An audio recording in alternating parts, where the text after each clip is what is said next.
Welcome back to Born to License. I'm your host, David Bourne, and this is an emergency episode because what has just happened in Hollywood is one of the biggest stories of the decade, and it has massive implications for everyone in the licensing world. So let's get into it. Netflix has officially walked away from its $82.7 billion deal to acquire Warner Bros. Discovery. Paramount, under the leadership of David Ellison, has won the bidding war, and Warner Bros. Discovery has declared Paramount's offer superior. This is a seismic shift, and I want to give you my honest, unfiltered take purely from a licensing perspective. First, let's put this in context. According to License Global's top global licensors report, Paramount is the 12th biggest licensor in the world, with an estimated $7 billion in retail sales. Warner Bros. Discovery sits at number 6 at around $15 billion.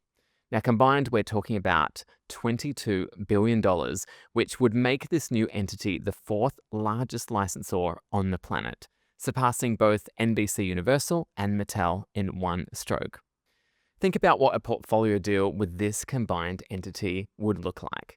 Right now, if you're a licensee working with Paramount, you're accessing SpongeBob, PAW Patrol, Yellowstone, and more, an already phenomenal portfolio. Add Warner Brothers and suddenly you're talking Looney Tunes, DC Comics, Scooby-Doo, White Lotus, and of course, Harry Potter.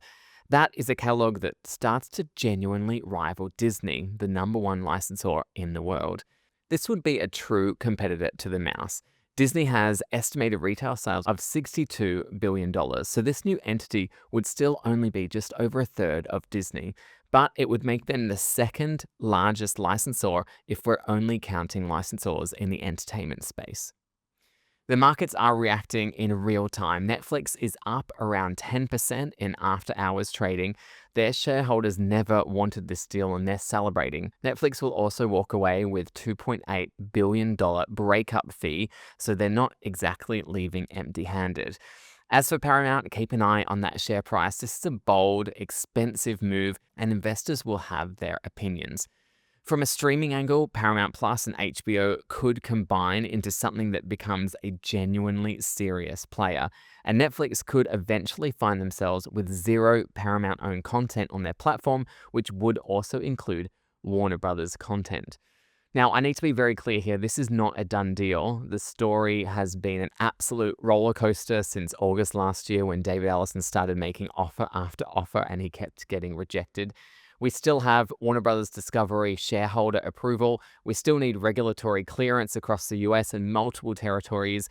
The California AG already came out this week saying it's not a done deal. Senator Adam Schiff is calling for the highest levels of scrutiny. NBCUniversal could make a bid. Something else entirely different could happen. We're realistically looking at up to a year before this is a complete deal. A lot, and I mean a lot, can happen in that time.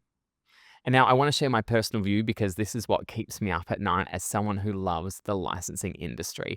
I have real concerns about consolidation.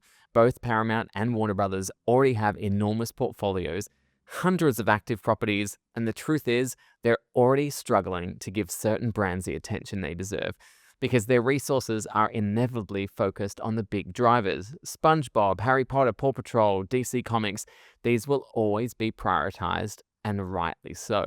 But what happens to Beavis and Butthead, Ren and Stimpy? Those are incredible Paramount properties with real fan bases and genuine licensing potential. And on the Warner Brothers side, what about Yogi Bear, the Jetsons? Iconic brands that a leaner, combined team may simply not have the bandwidth to develop properly.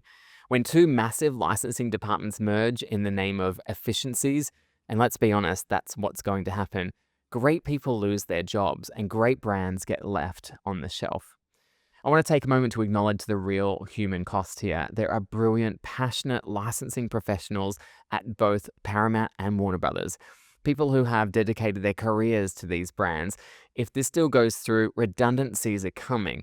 That's a difficult reality, and my colleagues at both companies are on my mind. Finally, what does Netflix do now? Remember, the reason they wanted Warner Brothers was to bolster their IP portfolio for both streaming and licensing. K-pop Demon Hunters and Stranger Things are great, but they're not enough to build a licensing empire on. Netflix will likely lean harder into their relationships with Sony and Universal, but the challenge there is that a lot of the content they stream from both those studios means Netflix doesn't hold the licensing rights. Streaming success and licensing success are not the same thing. This story is going to keep moving fast. I'll be tracking every development that matters to our industry. If you want to stay ahead of it, follow me on LinkedIn and Instagram, subscribe wherever you listen, and reach out to hello@borntolicense.com. I'm David Bourne, and this is Born to License.